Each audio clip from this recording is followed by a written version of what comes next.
Welcome, sports fans. Welcome back to another very special episode of Studio Talk. I'm your host, Joe Meyer, I'm Rush. and this is This or That Sports TV, the place you guys come to get the best, most interesting, and riveting sports topics, discussions, and debates on the internet. Yes, people, but before we get into today's Studio Talk episode, don't forget to like this one. Leave a comment on the video and subscribe to This or That Sports TV. Please do one more thing though. Share the video to at least 10 people, but ensure to get us 6 subscribers. Because if each and every one of you guys can manage to do that, you know how many subscribers that will get us by the end of the day? Yes. It's Studio Talk again, people. It's not a lie, but it's back to our usual programming. We have a few things to do today. But first of all, bro, my white look white though, man. We are trying to see mine. No, my white look whiter than your white, man. Oh, God, man. Let me tell you what had happened was, sometimes I have to adjust the lighting in the studio for provide a little ambience. You get me? Because people will see how the light kind of warm. That's what you call warm lighting. So that's what I was going for today. So, we had adjusted the lights in a way that it can be warmly lit. And that's why you see this kind of tone. You get me? So just the ambience. But As I was saying, though. Rush don't really know about production like that. So I wouldn't really understand the lighting situation. So that's why I'm kind of surprised. But people, all of the people who in a production and video creation and all the creatives that are watching right now would understand the ambient warm lighting that's surrounding us right now. Yeah. As me I say, people, my white look white. Talk to him. Tell him who for white look whiter right now. But yeah, when you get into the show, get them the rundown from me right away. So yes, people, on today's episode of Studio Talks, as Rush would have mentioned, a jam-packed episode. The first thing we'll speak about is how would I, yes, me, Jomar, fix the JPL. Our second topic, we'll talk about the Reggae Girls and their squad that has recently been dropped for the Tri-Nations competition that they will undergo in just a few weeks. And lastly, we'll do our weekly EPL show. Very excited to cover all these topics, and I really can't wait to get right into it. All right, people. Don't forget though, like, comment, share, subscribe to all of that in the first segment of Studio Talk after this.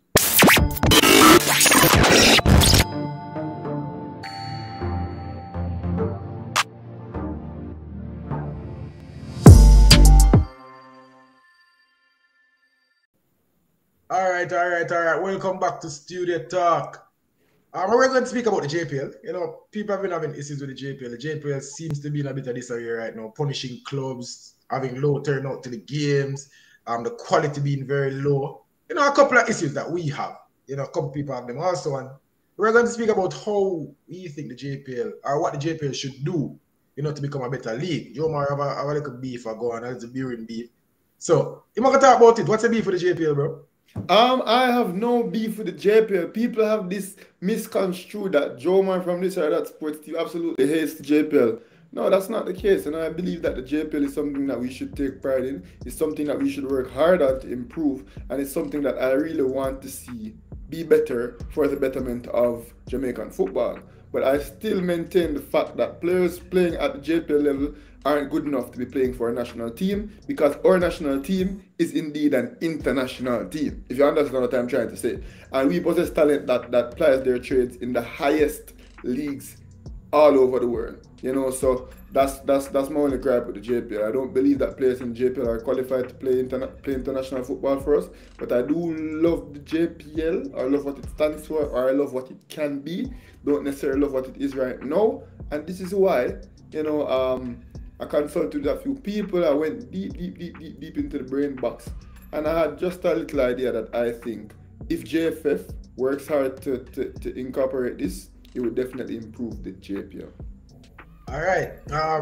I mentioned a couple of issues a while ago. First of all, before we talk about the solutions, we have to talk about the problems. And I think most people, we don't love the JPL. We don't love the football that we're watching. I think the football fans in Jamaica are about the schoolboy football, the back end of the schoolboy football season, and international football. I think that's what they love. The JPL is not necessarily the thing that everybody, right for. And let's talk about a couple of the problems. What are some of the things that you see that's wrong with the JPL at the moment?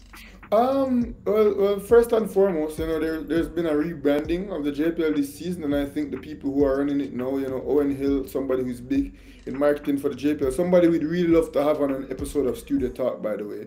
Um, I think he has very good ideas. I think they've stepped up their marketing, and I think they have made steps in the right direction. However, the JPL is predominantly focused on old people, and I don't like that. And I think the reason for this is because of the interference with schoolboy football. I think, and we see the teams that decide to go younger are often more successful. And I think that's where this league should be predominantly focused on developing the youth. I don't think it's about youth development. I don't think we're at the quality, both economically and in terms of the quality that's available to us, for teams to be focused on, oh, let's just try and win, and neglect youth. And then again, the youth talent in Jamaica are some of the best talent, period, regardless of age. And we see all over the world where the younger players are dominating, at the highest level. We see where Saka and Odegaard and Martinelli, so on and so forth. These players are all young players, and they're all at the top of their game right now. Erling Haaland, so on and so forth. So I think there needs to be a greater emphasis placed on youth. Besides that, to be honest, I think the coaching has definitely improved. It can do with improvement, but I see that they have placed an emphasis on getting better coaches into the program. People always complain about the surfaces that the football is being played on. I like the way that what the JPL has done is monopolize the games and just assign home games and away games to teams, but only allowing them to play these games at set facilities. I think that's good for improving the league. So I think it has been more funded now than it has been in a while. I definitely believe that they're taking strides in the right direction, but I think the lack of emphasis on youth in the JPL, I think that's the biggest problem, in my opinion. Yeah, lack of youth is an issue. Teams have been making an effort to make certain teams have been making an effort to make their team a bit younger. But in terms of the general league, it's not a young league. Yeah. My biggest thing with the JPL is the entertainment factor. Sports, one of the biggest things about sports, yes, it provides a living for a lot of people, but it's entertainment. A lot of people watch football to enjoy themselves, go to game to enjoy themselves. And, the more entertaining the games are, the more people you will pull out, the more support the league will get, and the more successful it will be. A lot of people will say, how can the heads of the JPL affect the competitiveness and the entertainment factor of the league? It's going to be hard, but as you said, make the league younger, improve the star power of the league. If you make it younger, because the stars coming out of schoolboy football can play directly there. We are going to get into that a bit more, but I feel like the entertainment factor is what is really causing the league not to take off. Because we see, the rebranding is wonderful, bro. Watching the games on Sportsmax do a very good coverage of the games, so you can watch it. The fields, Arnett is a good field. In terms of, if we talk about Jamaican field, Arnett is a good field. Stadium East is a good field. JC is a good field. I've seen some games playing at JC. In the grand scheme of things, they're not great fields in terms of world standard, but in Jamaica, there are some of the better fields. Jack's Hall, good field. Jack's Hall is a good field. So decent fields all around. They are improving how it looks. Now, the entertainment factor is not quite there. I've been watching some of the games and I'm falling asleep. I'm telling you, the quality is so low. So let's start with some of the things that you would want to change. If you were in charge of the JPL, what would you do? What's the memorandum? What's the agenda? The moves that I would want to implement, I would not be able to implement being in charge of the JPL. So you'd have to give me a higher position. Well, you want to be from the JFF standpoint? You put me in charge of the JFF. Go on then. All right. So being the JFF, controlling all football activities. My first move, and this would be an unpopular one to start with, but I think ultimately it would benefit Jamaican football on a whole. I would make the highest possible or the most senior competition in schoolboy football, the Manning Cup, be reduced from an under 19 competition to an under 17 competition. So Manning Cup would no longer be under 19, and 18 and 19-year-olds would no longer be eligible to play schoolboy football. That's the first move I'd make. So I'd have two competitions in schoolboy football, which would be the under 15 competition, or the under 14 competition and the under 17 competition. That's all there would be. There wouldn't be any more Manning Cup, right? This would mean that players who attend sixth form would be solely for academic purposes, and if you want to play football at any level, then you go and play for a club. Now, because of this, what I would do is also implement a Premier League B, or like an under 23 competition that isn't as notarized, that isn't incentivized. Winning isn't incentivized in the B League any at all. So teams wouldn't be forcing the younger players to play in there just to win.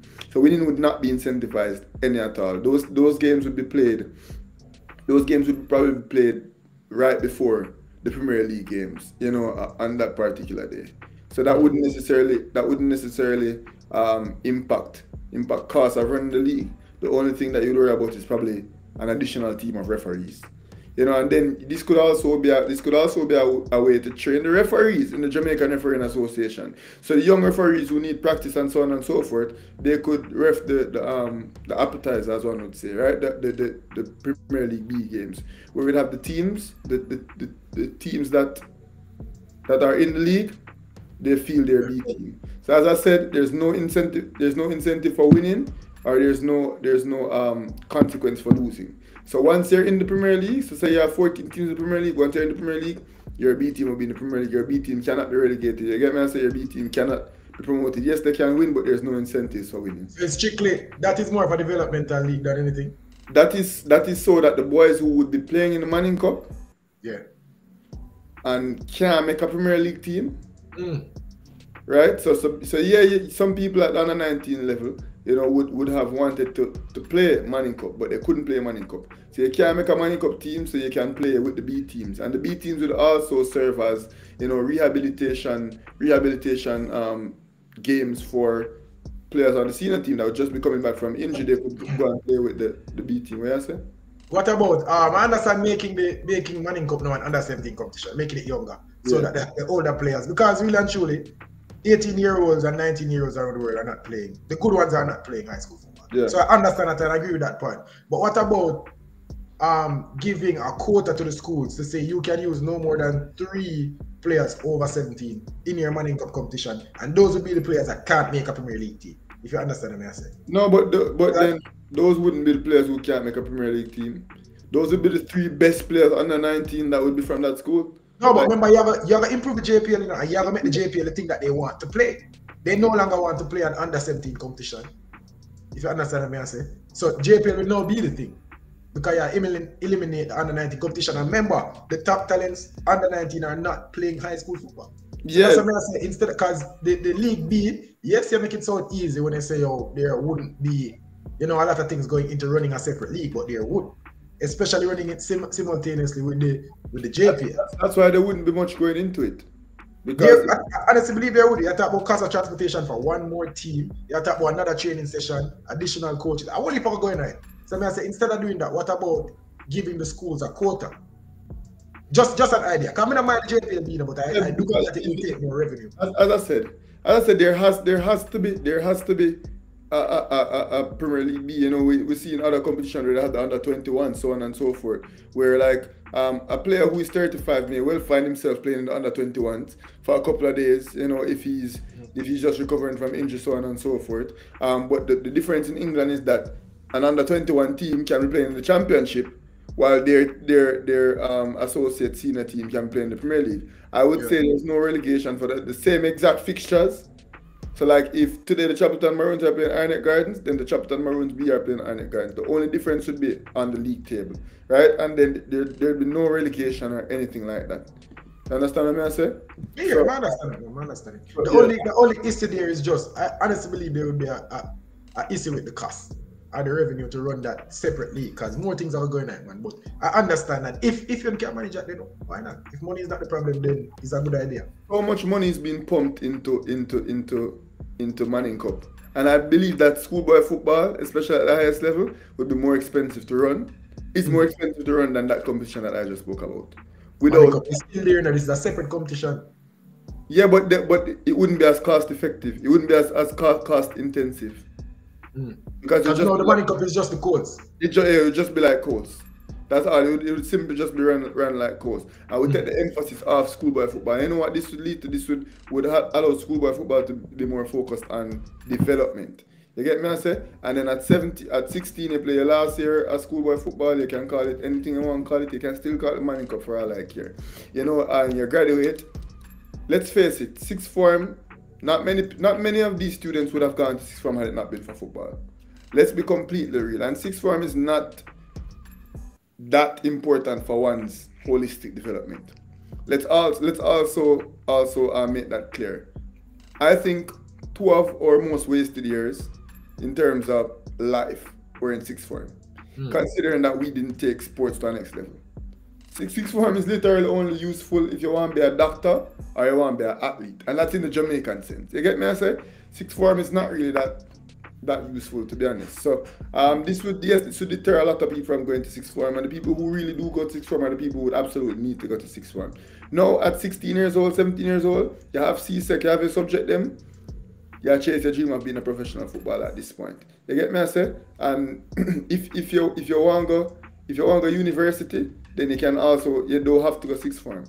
You can literally leave from grade 11 and go university in America. So you just do your SATs in grade 11, so on and so forth. So that would be something else. I would also allow, well, CONCACAF rules would inhibit this, but the five amateur situation, we'd have to find a way around that. It couldn't be a professional league then. Yeah, we'd have to find a way around that because there are a lot of these kids that leave the Manning Cup that don't want to sign professionally because they would play in college.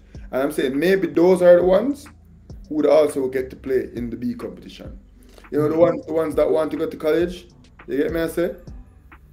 If you're not good enough to be in the five, then you play with that team's B team while you finish your sixth form, while you finish your SATs, then you go off to university. You get me, I say? So that's my I think cutting out Manning Cup, allowing these 17-year-olds and 18-year-olds to be playing, because I genuinely believe that many players who play Manning Cup and Newcastle Cup would have been playing in the JPL from the very get-go, had it not been for the Manning Cup. And let's just face it, some of these players are some of the best players that we have. And imagine the development that it would do for these players playing against grown men at 17 and 18 for a whole season, rather than just playing the back end of the season and wasting 4 or 5 months of them career playing against schoolboys. Imagine how much more development that would bring for the kids. Yeah, I understand it. I'm just trying to find. Not even trying to find. I'm thinking some of the things that will go against that they are coming up in mind. So if you talk about, I understand making the league younger. I understand cutting out the Manning Cup and now making the best 18 and 19-year-olds play in a professional setup. I understand that. Yeah. No, that would force a kid to make a decision at 17 years old or at 18 years old, which, to be fair, around the world, that is the time that you make the decision anyways. You know, so it's either you have to sign this contract and become a professional footballer, or you don't want to sign a contract and you want to be a pro, and you're going to do the B League or whatever. You understand? Yeah. So that's forcing students or kids to make decision about football a bit earlier than now when you have why the B League would provision an extra year or two. Yeah. That B League would allow a kid not to make a decision at 17 or 18. It would allow him a couple of years. You get me? I realize we never say an age group competition, we say a B competition. So we still have the best players playing for their teams. It's just that it don't matter them age. Yeah. So Shotgun Satchel is and the reason why I wouldn't incentivize the second league is I wouldn't make it, as good. The production value wouldn't be as high. I wouldn't spend as much money on it. And also I don't want teams to be like bad Premier League teams. I don't want them to be putting their young star players in that B League, in that youth league per se, just to win it, because they have the best youth talent, but not good enough to win. So you gain nothing from winning that competition. It's absolutely so not even a trophy.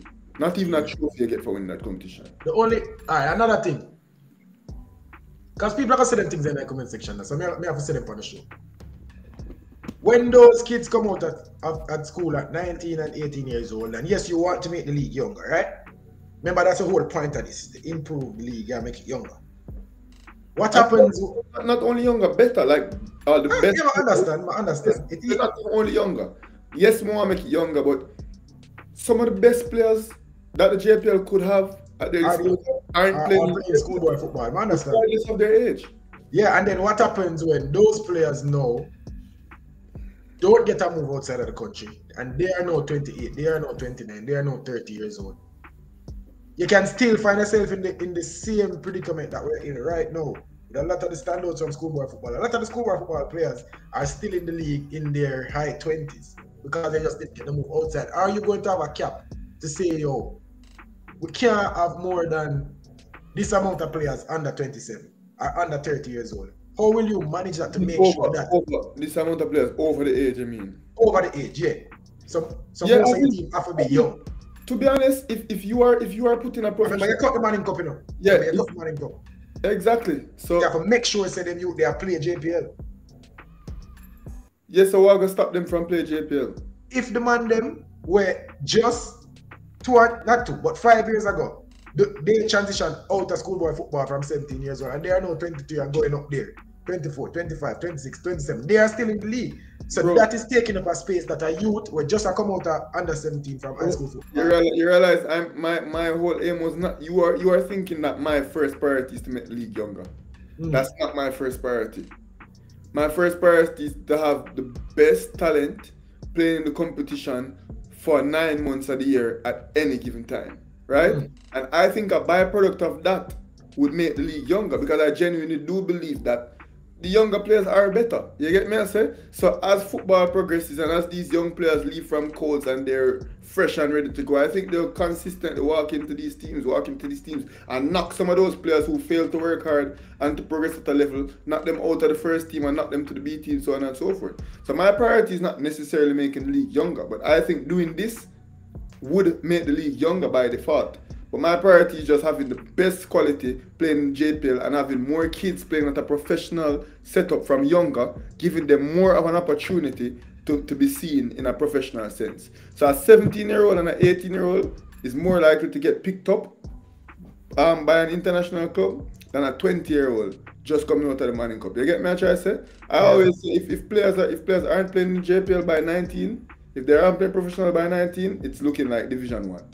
Right, that's where it's at. So you get 17 and 18 in the JPL, and now you can get moved at 18 rather than getting 19 and 20 in the JPL and teams not being as interested. You get me? I say 21 and 22 in the JPL and teams not being as interested.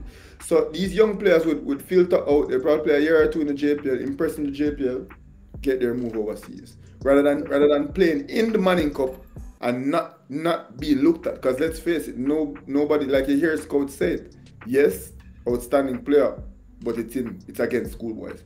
Me and you know that when these schoolboys are outstanding, play against grown men, they'll dominate just the same. But the scouts aren't going to take our words for it. And right? I don't know that. Yeah, so this would give the kids an opportunity to be playing that competition from 17 and 18. You see where you can't, in England, you can't be signed as an academy player after 18 years old. Right, so a lot of these clubs would love to sign, like for example, Derek Zimenez was signed as an academy player because of his age. A lot of these clubs would love to sign some of these young players as academy players, but they can't get them the academy work permit, so on and so forth. So they have to sign a professional contract, but they're just not yet good enough to be given a professional contract. So what happens is that the club just overlooks them. Yeah. You know what I say? So that's really something that bothers these. So a player coming out at Manning Cup at 19. Academy outright fee. So you just have to be good enough to be in the pros. As compared to, for example, a person who is in the academy setup, right? Playing the academy for like 9 months, graduates from the academy, is now a free agent within the same country, within the football, having a couple of months to get a new team, to get a new contract. Rather than just being here and not being eligible for academy, some just not going to bring it over. Put in an academy system, not because they're already 19. Get some of these 17-year-olds to stop playing the schoolboy football, to be working with adults year in, year out. You get me, I say? Get them 2 years playing in a semi-professional / professional type setting. Make them into professional footballers and not students. Yeah, as I say, I like the idea because ultimately it makes them make a decision. You have to make a decision. You can't just string along football, string along school. At the end of the day, you're out of school, you're out of football, and you fall flat. You don't know where you stand because you're not good enough to make it as a professional footballer, but you didn't take school serious enough. At 17 years old, at 18 years old, which is the age, by the way, that all the Around the world, this is the age that they make a decision. For 18, this is 16 and 17. 16 and 17, but the competition is an under 17 competition in school. So I said, outside of that, you are now 17 touching 18. That would be the age that you will have to make a decision around the world anyways. You understand? Because as I say, you can't sign an academic contract over 18. So around that age will be when you have to make the decision. We are putting that decision on the kids now to say, yo, football is where you are, you're good enough to make a professional football team? No? All right, you have to make the B team, or you have to be a class is same way or work to go to college or whatever. And you make the B team and you work hard for your game and you make it in the JPL. And you get me understand the JPL would, because of this, the quality of JPL would improve. The JPL can, because the JPL would probably be better for this, because some of the attention from schoolboy football would probably now go over to the JPL. You get me? I say the JPL could probably now be a destination for some of these kids who can't make it professional. They work hard in the B League to sign with a JPL team. You know, now you can be making, because I can tell you that there are players in the JPL making $200,000 a month. There are players in the JPL, you know, Mount Pleasant pays their players very well. Harborview pays their players very well. There are players in the JPL that are compensated well. You know, so if we can get more fan support, if we can get more patronism for this competition, people in the B competition who decide that they want to take football serious but they're not good enough, they work their butts off in this competition, you know, and you get a pro contract with a JPL team, and you work hard and do it that way. You get me, I say? Yeah, I can tell you for a fact that this will not go over well with some of the schools, because I can tell you some of the schools take their football very serious, and some of these alumni, they are not going to enjoy us saying cut out football, you know? I'm not saying that.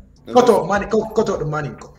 Then what they need to do is just place a bigger emphasis on what is high school football, because high school ends at grade 11, dude. You get me, I say? So focus on the 15 and 16-year-olds in high school. You pump all the resources into the course program. And you know what that would allow, rather than because what these people do, them pump them resources into the Manning Cup program. So I'm gonna make the Manning Cup play a Stadium East rather than playing at North Street. Right? I'm gonna make the Manning Cup get this type of boots. I'm gonna make the Manning Cup people get GPS vests, so on and so forth. This all the alumni, you know. The coach teams aren't exposed to these kind of resources, no. So now what you are doing is giving 17 and 18-year-olds these resources for the first times in their life. You get me, I say? Imagine what would happen if now the 17 and 18-year-olds are no longer under your control. They're now under the jurisdiction of their clubs, who are supposed to be giving them these resources. What would you do in order to make your team stand out above the other teams? Now your coach team, I go play a Stadium East. Now your coach team, I go have the GPS vest. And what would that mean? Development of the players from a younger age. You get me, I say? So now the 14 and 15-year-olds will be getting all the attention that the 17, 18 and 19-year-olds will be getting. So that would now accelerate the development of football if we make the under 17 competition the primary focus rather than the under 19 competition. Yeah, you know what the truth is right now? Majority, I can say majority, because schoolboy football is not just the top 4. Yeah. The majority of schoolboy football players right now are not playing football again until May. You think about it, because you have a lot of schools at the bottom. Yes, you have the really good schools at the top, the KC, the JC, the Mona, the Stats, that they are going to start their Manning Cup preparation from March. You get me, I say? But the schools at the bottom, that are a lot of the schools that drop out in the first round, the schools that don't make it past the second round, a lot of those kids are not playing right now. They're not in a setup right now, and even if they are, they're in a low-level setup. You get me, I say? Them not get exposed to the coaching that they should be getting. They're not get developed properly. Their progress is not, you know, it's not a straight line. It's not a path. It's not a straight path. Right now, I think they're falling off the developmental process that they should be continuing from schoolboy football. You know, so all those players from Tivoli Gardens High and from Haile Selassie and from Jose Marti and from Edith Dalton James and Papine, where are they? What are they doing now? Tivoli Gardens and Haile Selassie, bro, they have their players that are currently playing in and around the JPL teams as well. How many players are playing in the JPL, bro? The ones that are good enough, we know some of them good enough already. Like, who cares? The rest of them don't need to play football in grade 12 and grade 13. If the schools themselves want a matter of fact, them can play interfarm and play interblock. You get me? Yes, I said the Manning Cup players, the 17 and 18-year-old players, until you fade out, you can't be playing football for 2 months out of the year. You just can't.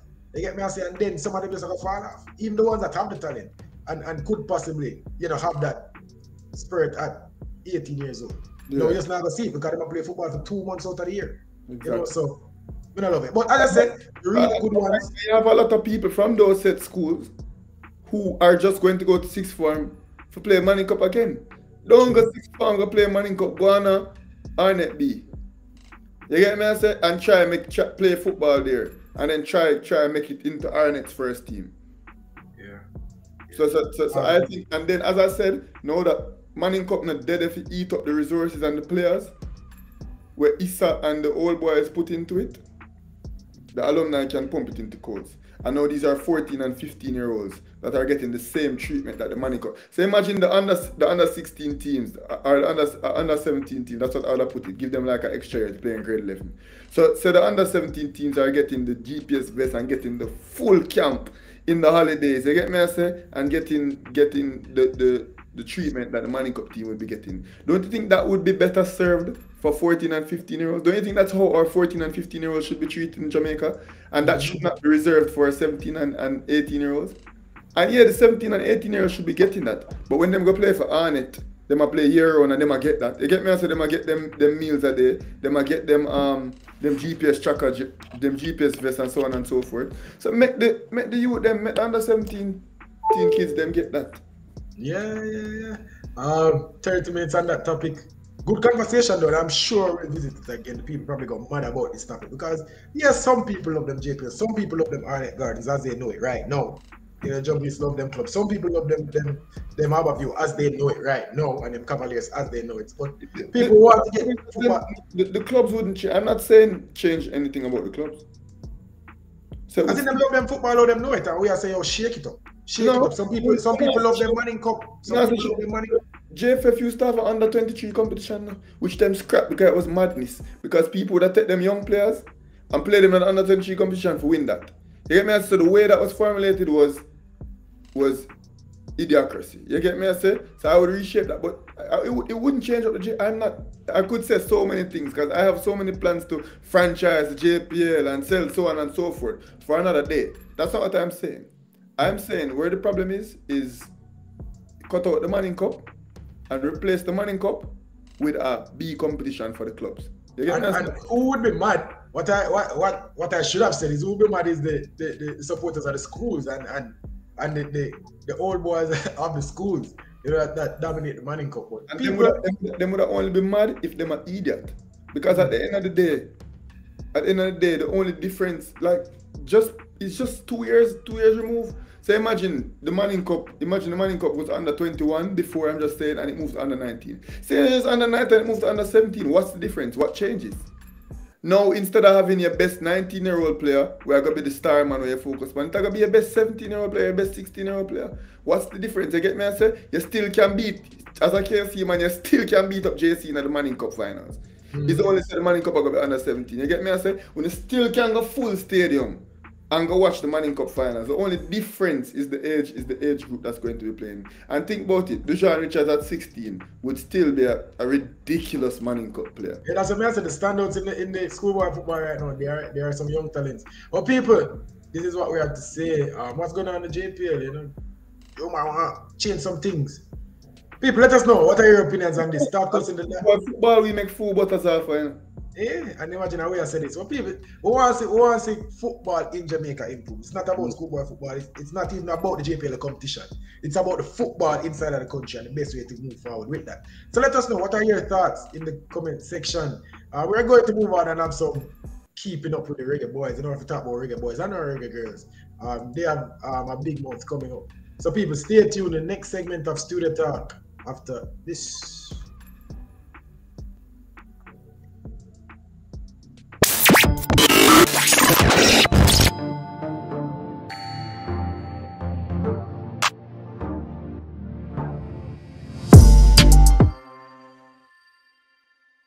Welcome back to Studio Talk.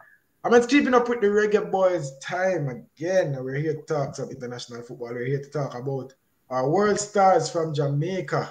How are you feeling about the reggae boys and girls right now, bro?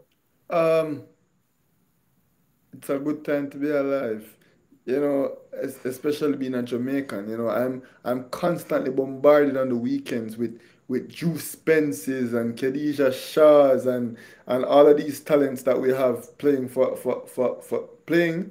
clubs in the highest divisions of world football, and they're all Jamaican, and it feels so good, seeing Juice Spence score a crack on the weekend, seeing Khadija Shaw continuing to do Khadija Shaw stuff. And, it's just very good that we have people representing us at the highest level, both male and female. Yeah, Very, let's start right there with Khadija Shaw because right now she is the leading goal scorer in the WSL. She's call it the best striker in England right now. How good is Khadija Shaw and is it on the cards for Khadija Shaw to be the best female footballer?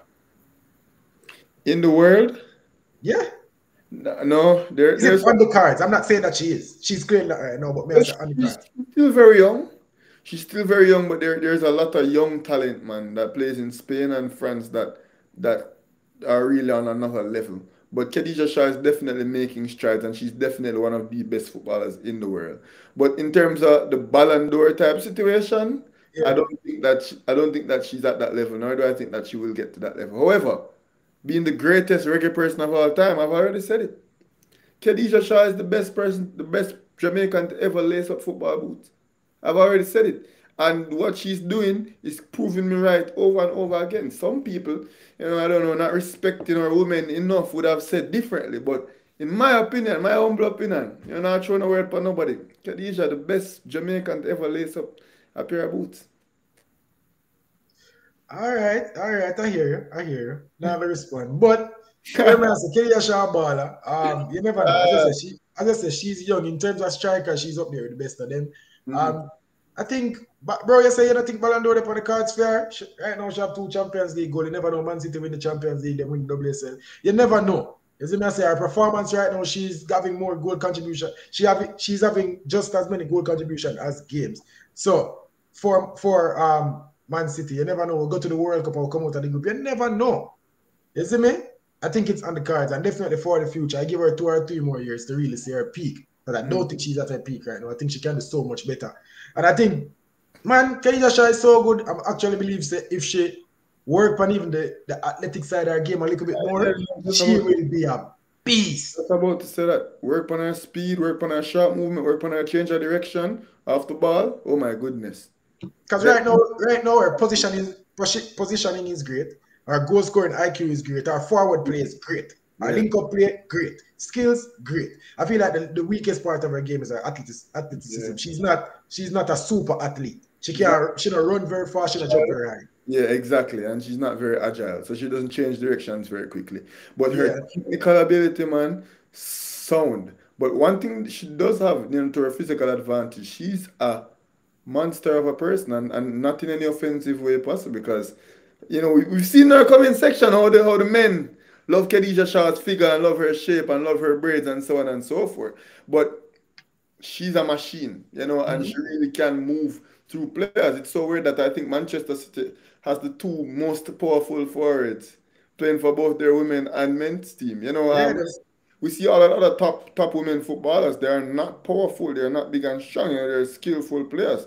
But Khadija Shaw, man, she's a tank, and she's also technically gifted. And I think Man City are so blessed to have two people of that caliber. It's crazy. Crazy how yeah, good she can be if she works on her athleticism. yeah, and with the ability that Khadija Shah possesses, it leads me to think if Lauren Donaldson can manage to have a rock solid defense and just count on Khadija to pop up and give us 1 or 2 moments, you never know what can happen in the World Cup. Because I feel like we're not going to outplay probably Brazil. Brazil in our group, I don't think we'll outplay Brazil. I don't think they are the teams in our groups. We're not probably the group from our perspective. It's the worst group we could have gotten. France as well, and we don't know the third team, but most likely Right. it's the Paraguay. It could be Paraguay, and Paraguay is not an easy team. Yeah. You see me? So I feel like what we should do in this World Cup coming up, the Women's World Cup, is focus on our defense. Limit the amount of goals that we concede and just look to Juice Spence and Khadija Shaw to make something out. The unpredictability of Jody Brown. And that we have to look to. I don't think we can go and outplay teams and pass the ball on the ground and beat these Brazilians. I don't think that's the way we should go. One thing we know we're faster than them. Yeah, we're faster than them. I promise you, Khadija Shah is stronger.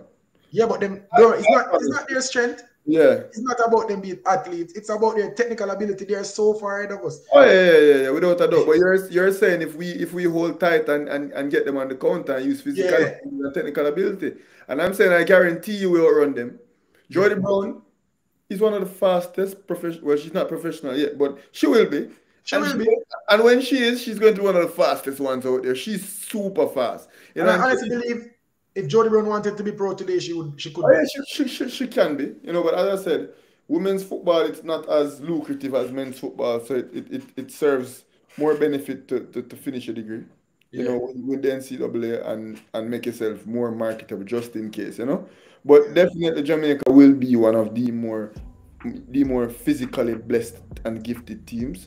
So I think if we can manage to shock a few teams, you know, I'm not very optimistic on getting out of the zone because of how difficult it is, but we definitely possess the ability to put on a show in Down Under. Yeah, and after the camp that we had in America, the squad list is out. And we're going to go through it and see if there are any notable omissions or anybody we're excited to see. Our goalkeepers, Lyle Brooks, Sydney Snyder, Rebecca Spencer. Somebody's missing. What, for goalkeeper? Yeah. The Guyanese, the Grenadian / Jamaican goalkeeper. But she wasn't called up the last time either. Yeah, it was Lyle Brooks last time. Yeah, she wasn't called up last time either. I don't remember her name, but you know, when she played, she wasn't super impressive. She's not very athletic, and this girl, Brooks, is a young one for the future. So I think just like how they carried Donovan Ricketts and they carried Andre Blake, you know, I think they're carrying her just the same, you know, to have her under the and Yasmin Jameson also. Yasmin Jameson. Yeah, that's the girl that was. Yeah, she's not as young as Brooks. Yasmin Jameson would have played with them through the whole qualifying process, but in the last friendly match, I saw that Yasmin Jameson was omitted and Brooks was given a chance. I saw Brooks warming up both before, and then I saw her doing some personal work with the goalkeeping coach after. I don't think she's as technically gifted as Yasmin Jameson. However, Brooks is tall and lanky, and she's young. And I think maybe they're thinking about seeding. Rebecca Spencer is no spring chicken. Sydney Snyder this is her second World Cup cycle. You know, they're both like senior goalkeepers. So I think they're looks along the way. If we're ever in a penalty shootout, we will probably see a goalkeeper substitution for Sydney Snyder. Because she can save a penalty. Yeah, she can. You know, so that's a good thing to have. I don't think she's pushing Rebecca Spencer for the World Cup spot, though. I think Rebecca Spencer is starting. I think Rebecca Spencer is one of our captains. I will go as far as to say that Rebecca Spencer is one of the leaders of this team. You know, and I wouldn't be surprised to see if there were any mishaps. Obviously, there are some players who would have been playing for much longer than Rebecca Spencer. But Rebecca Spencer is one of the best players on this team, without a doubt. You know, and her quality and her leadership speaks for itself. Like, we're down by the field and we can hear how much of a leader Rebecca Spencer is on that team. And she's a very good goalkeeper. Technically sound, very good on her feet. Everything that you could want for but 5 or so inches. Rebecca Spencer is very good, and Sydney Snyder won't be pushing her.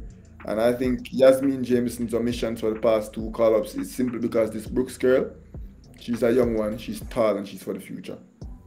But I do think Jameson a better goalkeeper, though. I don't believe so. But let's go to I was watching Brooks after the game while they were doing while the goalkeeper coach was working with her. And she did both in Montego Bay and at National Stadium, and she did not impress me at all. As compared to Yasmin Jameson, she didn't look bad ever. So, but she younger. You know it go. You're younger. We already have Becky and Sydney. Carry the young youth. You get me? I said they were goalkeepers better than Donovan Ricketts for the World Cup, but they carried him because they knew that he was the future. Yeah. Denisha Blackwood, Satara Murray, Ryan Sampson, Alison and Chantal Swaby, Simon Wilson, Victoria Williams. Not seeing our former captain on the list, Kanya Plummer. Maybe she's not quite up there. She was there in the Paraguay friendlies. The coach said that he just wanted to see where she's at. She's the captain after all. So it's they kind of have to be a bit more forgiving with females. He did say in the interview very aggressively towards me that Khadija Shah is the captain. Yeah. He made that very clear. So please don't disrespect Khadija, Sean. No, not at all. I said the former captain. I was kind of looking for it because he also said, I remember him saying in the interview that he wanted to see where Kanya is. You know, she had a kid and she's coming back. I can say that she's not quite there yet, so she's not included in the squad. Rachel Jones, excited for that one. That was the name that I was looking for. Rachel Jones came on in the 2 games against Paraguay, and she changed the game. I remember 18, bro. You know, so I was excited to see Rachel Jones. I feel like on those flanks, she's going to give somebody some trouble. You know, I feel like that right flank spot, I don't think Pete Bailey lock it down yet. I don't think anybody lock it down yet. Sometimes we see Judy Carter out there.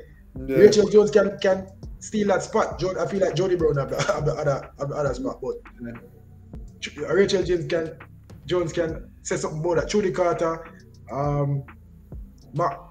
McNamara, Havana Salone, Jules Spence, Bailey Gale, and Tierney Wiltshire. You know, some names that we're already familiar with. Jody Brown, Primus, China Matthews, she impressed last time I saw her. 2 against Paraguay. Khadija Shah, you know, first name on the paper.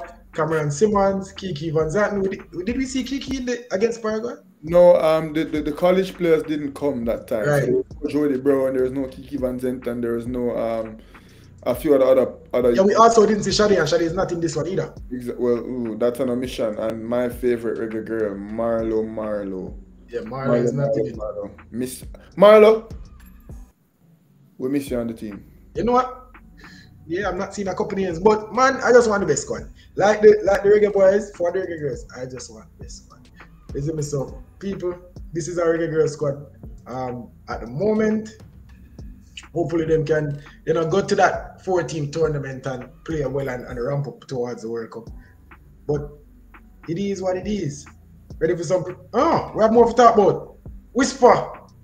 We're hearing that Whisper is going on. It's keeping up with Reggae Boys, people. So we still have to talk about some more Reggae Boys. Is Whisper Reggae Boy? Man, he's as close to a Reggae Boy as he can get without being a Reggae Boy. So let's call him a Reggae Boy. We're hearing that Whisper is going on trials in Newcastle. I'm not sure of the details.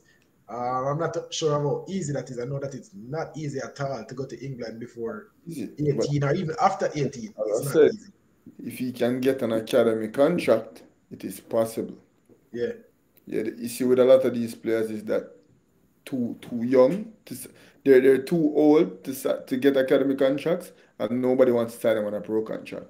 So if he's good enough to get into the academy right before, you know, he doesn't have to worry about the work permit situation. No, after he graduates from the academy, they'll have to figure that out. You know, they'll have to figure that out because then he need a work permit. You know, say in England, there's a thing called homegrown talent. You don't need to necessarily be born in England, you know, but you need to be a part of your academy set up for a while, you know, before a certain age, and then you can classify as a homegrown talent. Exactly. Is it me? So who knows? Man, I'm excited for this. I'm not sure, you know, how the specifics of it. You know, probably get a talk with other Richards or Craig Butler in a few and see what they if they can give us an update. But this is exciting. As I always say, people, Whisper is going to be a pro. He definitely has the pro talent. It's up to him which level of pro he wants to be at. It can be, you can be USL, and I genuinely think he can be Premier League. Yeah. Up to the Sean Richards at this point. Yeah. I like it. And this would be a good move. Yeah. This would be a super move. And Newcastle is a club going in a certain direction. They are going up and you want to be on that train. So you never know. Dujan Richards, we ask if he's the next Jamaican superstar. Let's see, people. Let's see. Who else in terms of reggae boys and reggae girls they want to talk about, bro? Before you know, just the usual suspects, the Leon Bailey getting starts, the Bobby Reed getting starts, just the usual suspects. You know, we heard about Lembaska. Damian Lowe to Philly, bro. Oh yeah, that's a move. You know, that's interesting. I think that's an upgrade for Damian Lowe, considering that though Inter Miami. Of course, that's an upgrade. Though Inter Miami, well, you'd say Inter Miami is a nice. Inter Miami barely made the playoffs last year, bro. Yeah, but Inter Miami is, you know, run by Beckham, and they're in talks to get Lionel Messi, and they have all the star power. Let's face it, Inter Miami has more stars than Philadelphia Union. Yeah, they do. They have the names. They have the names, and last year they were struggling, man. Barely made the playoffs. But Philly is the team right now. Philly is the team that you want to go to. You know, especially being familiar, your captain is already there. I don't know. I think there was a phone call there. You know, them say you want a defender. You know, they probably look to Blakey and Blakey and say, yo, we know a defender. You see me? You never know. Damian Lillard, when he plays in the MLS, he He's a performs standout. good. Exactly. He's a So I standout. think Philadelphia Union would do good to have, you know, a nice central defender as Damian Lillard. And this will just make the Union even more interesting to watch. Yeah, and he's one of the better defenders in the MLS also, you know, making the team of the week a couple times, you know, scoring goals and just being a good defender all around. You know, being one of the best nominated in the awards, you know, for the one of the best defenders in CONCACAF. So why not? Why not Philly? I like the move. Who else? Who else? Alex Marshall played his first game for Portmore United. Something to mention. He's a reggae boy, bro. He's a reggae boy. But yeah, people, this is keeping up with the reggae boy at this point. We just mention something. People, give us some updates. Your favorite reggae boy. Tell us what is going on with them. Every episode I come at me and say what's going on with Junior Flemings, bro. And I still can't know. We need a contact. We need to find out what's going on. But people, this is keeping up with the reggae boys. I hope you guys are enjoying the show. We are going to move on to some Premier League talk. You know, we're enjoying Premier League right now. It's so good to be an Arsenal fan. And we're going to speak about the Premier League. Keep up with the reggae boys. Studio talk. Next segment after this.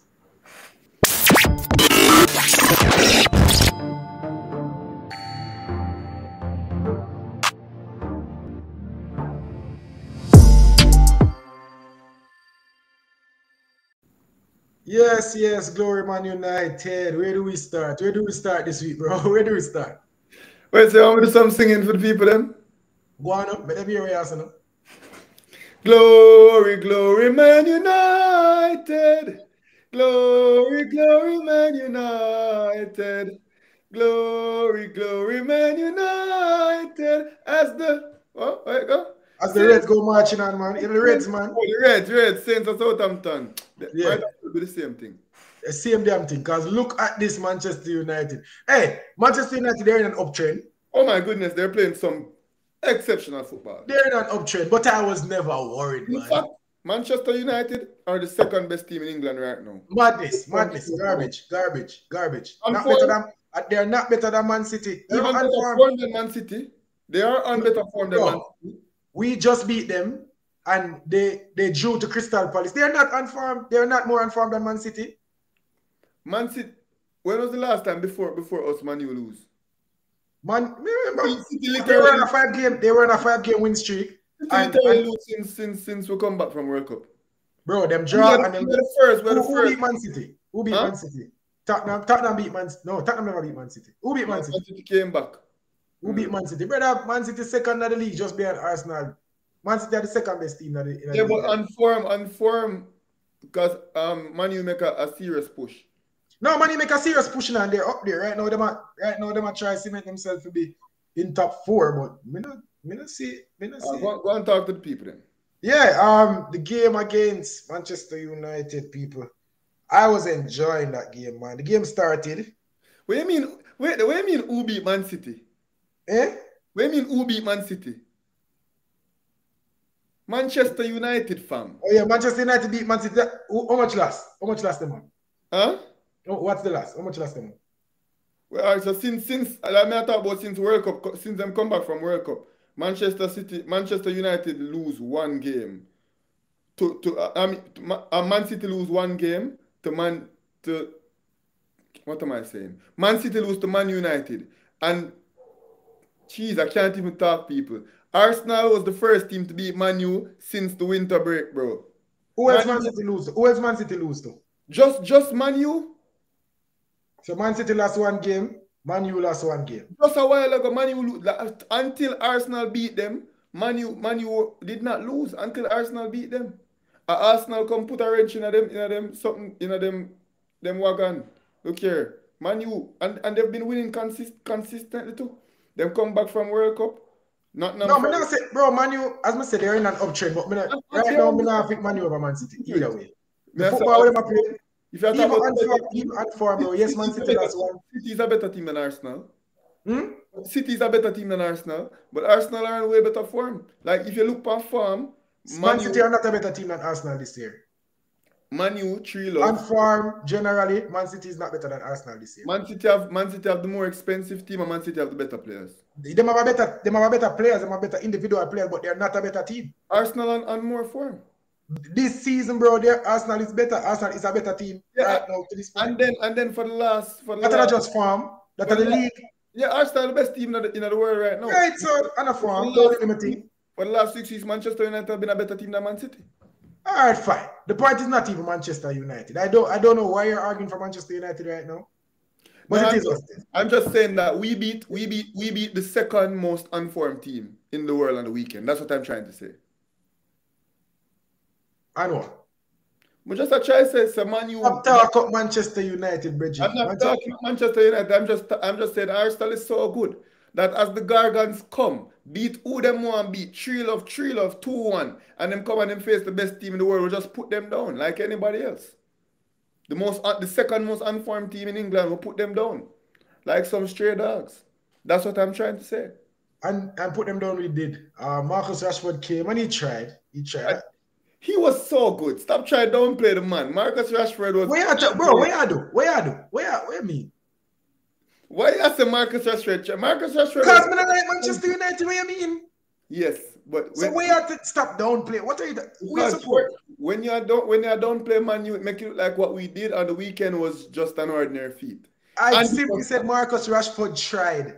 We beat an outstanding team that came out and they attempted to do what they have been doing for the past 8 weeks, and it has worked against everybody else. And they're very well coached, and they have very good players, the likes of Lisandro Martinez. All right, Man U fan. But all right, go on, talk about Man U. But when they came up against the best team in the world, though they performed as well as they wanted to perform, though they have very good players, they could not beat the Arsenal.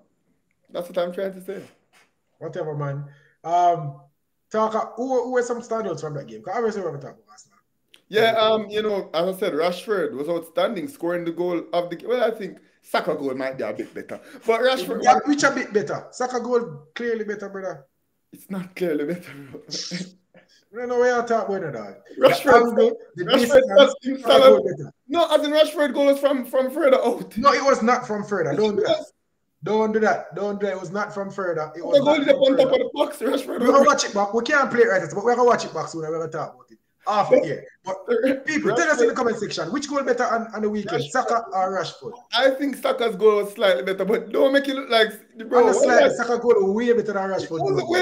Rashford salad Python in the midfield. The man salad the man. And then drag it back past Ramsdale, low and hard. I was like... You see the angle where Saka scored from? Bro, that's why I think it's slightly better. That's why I think it's slightly better. I don't think it's slightly, but all right. Carry on. But honestly, Saka goal was a very good goal. I will see Saka do it again and hit the post like in that same game. Rashford goal will not be replicated for a minute, bro. That was a very good goal. I think Saka's goal is slightly better, but it's not way better. Rashford scored an amazing game. Rashford got the game started really, really well. And it had to be Rashford. And I think Ten Hag was doing very well, getting the guys to play on the break, as Manchester United have been. No, not because they're a team on form means that they're going to play as beautifully as we do.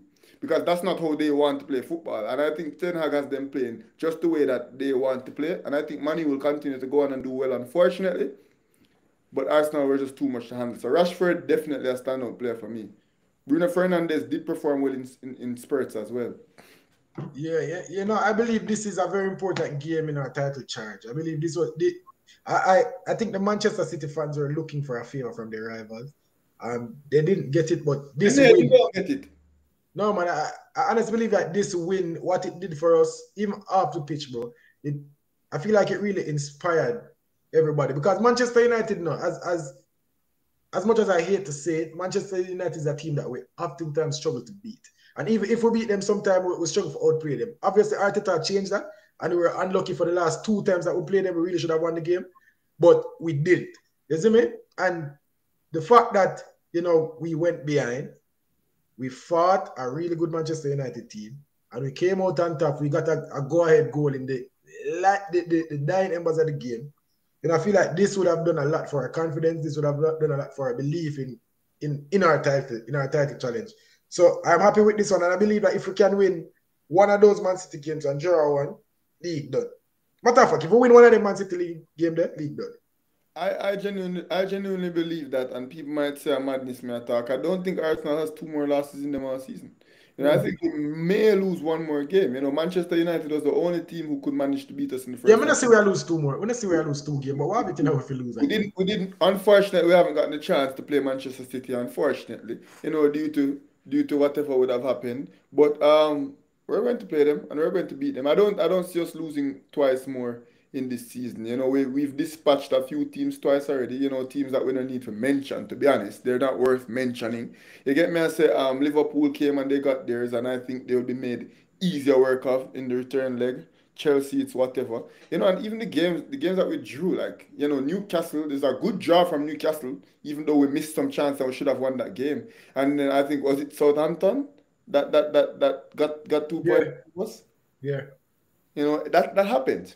And what I'm happy about is that our bogey results against Southampton was a draw, not a loss. Because Yeah. you easy well show up to St. Mary's Park and lose. Easy, easy, easy. Underestimate a team, legs not showing up to the game. Imagine come up with a draw in a game that you absolutely just did not play any football at all. And you think about Crystal Palace. We never played no football at all. Coming out with a win in games like that. So I think Arsenal has shown guts. We've shown guile, and we've shown finesse, and we've shown class. And that's exactly why I don't see any team beating us for the rest of the season. Definitely. Um, I think we have a loss in us, and to be fair, we're going to face some challenges. Something is going to happen this season. We see it all the time. No, I think this will come. It will get close. Probably going into the last day, the gap won't be as wide as it is right now. I don't think it will be an 8 point gap. I can tell you definitively, going into the last game, if Man City are within 3 points of us, Man City are going to win the Premier League. If they're They're, if they're within 3 points of yeah, us, they're not losing on the last day. So Arsenal had better not carry this to the no, last. they can be within 3 points of us, and we still our fate is still in our hands if they're within 3 points. Yeah, exactly. And I'm saying I guarantee you that on that day, Manchester City will find a way to No, I win. don't believe so. I don't believe so. Arsenal Especially had better not let it get to there. And who I we have. don't I don't think we'll let it get to there. I don't think we'll lose again. And even if we lose once. And if we No, if it comes down to the last day of the season, we're definitely winning the league. We have Wolves and them at Brentford. Well, if we need a win on the last day against Wolves, I believe this Arsenal team will get that win. So, yeah, if it comes down to that, we're going to. Just as I said, the league will be a bit. I don't think it will be 8 or 10 points. And I think we'll win the league with 3 games to go. I don't believe so. I think we win the game with 2 or 3 games to go. All right, some other fixtures. The mid-table clash between Chelsea and Liverpool. Nil all draw, bro. Kind of boring and underwhelming. Exactly what I expected it to be. Yeah, that game, that is a result that most people would have expected. The football wasn't even great. Bro, you think Chelsea are going to start Graham Potter? No, I think Graham Because they're Potter. just throwing money at every problem in a row. Yeah, I think Graham Potter will be given the end of the season and some of next season to get acclimated and to get himself climatized with the system and with the level of players and level of expectations.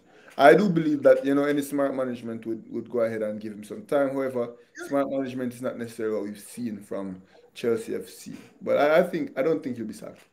Yeah, I think Todd Bowley is trying to make a statement that he's not afraid to spend. He's not afraid to do what it takes to win, but that's not really how you win. Yeah, you need to spend money for win, but spending money is not the only thing. They have a good coach, but you have to give the coach time.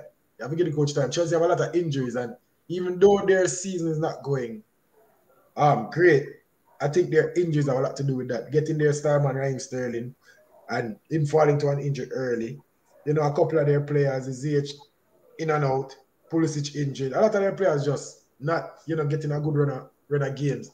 And I think that is what is affecting them. The coach can't seem to find his best 11.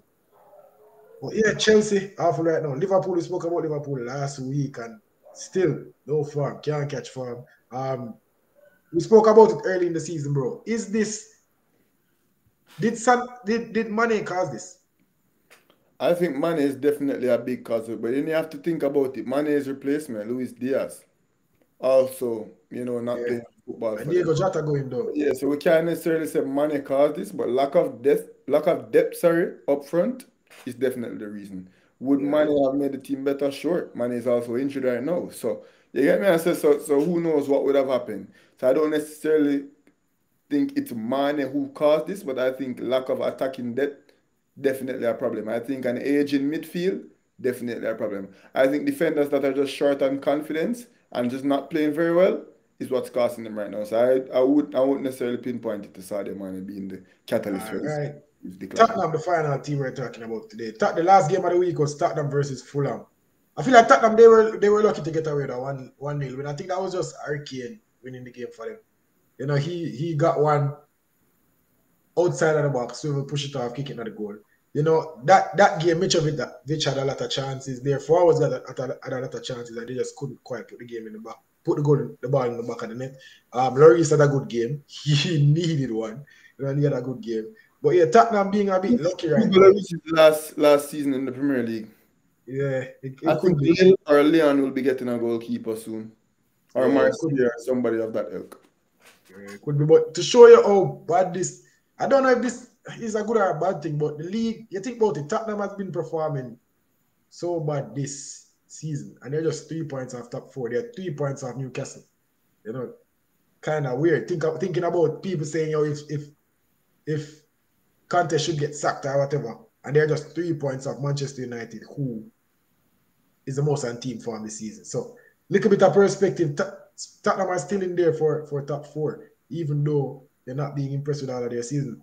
Let's look at the whole table and see the teams that we predicted to be surprise teams. I went Newcastle third. I said Wolves. That look pretty by your side. That aged well. Fulham was a team that I also expected to do well. And you know, say they give me some flack for that early in the season. I say Fulham are going to stay in the league comfortably. You say they don't go comfortably. But yeah, Fulham at 7th. Who else? Which other team doing well? Aston Villa at 11th. I feel like they are picking up a bit of steam after the Emery assignment. They are doing well. Crystal Palace a team doing well. I feel like they need a few signings to take them up the table. Chelsea is not where they want to be right now. Leicester City out of the drop zone and looking to be pushing up the table. Yeah, relegation zone right now. Everton, Bournemouth, and Southampton. Are those the teams that I went for? I don't remember. Because I don't want to look at mid-season thing right now. Yeah. I don't remember. We have to do that on next week's show. We have to look at our picks and see how they're aging. But yeah, people, this is our Premier League show for the week. So good to be an Arsenal fan. So good to be an Arsenal fan. I'm going to wear my jersey again. Never watch now. I mean, you gotta just buy a jersey. I feel good. Gotta just buy a jersey. I like. That's why the people them need for share the video, bro. I'm not lying. What else I want them to do? Share the video to at least 10 people and get us 10 subscribers. Or 6, or 7, or 8, or 9. But let's get up some subscribers, my bridging. Yeah, and if you guys can manage to do that, you know how many subscribers I guess by the end of the day? I know Sir Rush could have bought an Arsenal jersey. I'm not lying. Come up on the show that pull my Arsenal jersey, and I was like, I said, bro, I say, man, I just come. I just that. No, but if I never just come, it would have been a Nike one still. But anyways, you know. I mean, where you get Nike jersey from? Where you get Nike jersey from? You have Nike jersey? I like Arsenal jersey. Now Yeah. I like Arsenal Thierry Henry jersey, number 14 on it. Wear it next show. Oh, me go wear it. Wear it next show? You can't wear it because it can't fit me. Carry it next show. I'm going to dig it up. Carry it next show. But people would really tell I don't think they're still us up. Want to see if someone just attack it, isn't it? All two shirt, the Henry them a drop off because of how long I have it. Yeah, man, that's what you call not just come. Yeah. No, but you're not who did say I just come? And I just know, you know? Who did say I just come? I'll show you that. Oh, you see, that is a problem, dude. They compete too much, Richard. No, man, you can't compete too much. There's no such thing, man. No, man. The man could just have a moment, you know. The man could have a moment. He never said, no, you are just come, me and I just come. We never even talk about it. But people, this is Studio Talk. This is what we do. Hope you guys enjoy the show. Don't forget to like this one. Leave a comment and subscribe to this side at Sports TV. One more thing again. Share the video to at least 10 people to get us 6 subscribers. Because if each and every one of you guys can manage to do that, you know how many subscribers that will get us by the end of the day, people. Poly. For now, my people, this was this side at Sports TV. This was another episode of Studio Talk. Play the music. Yeah.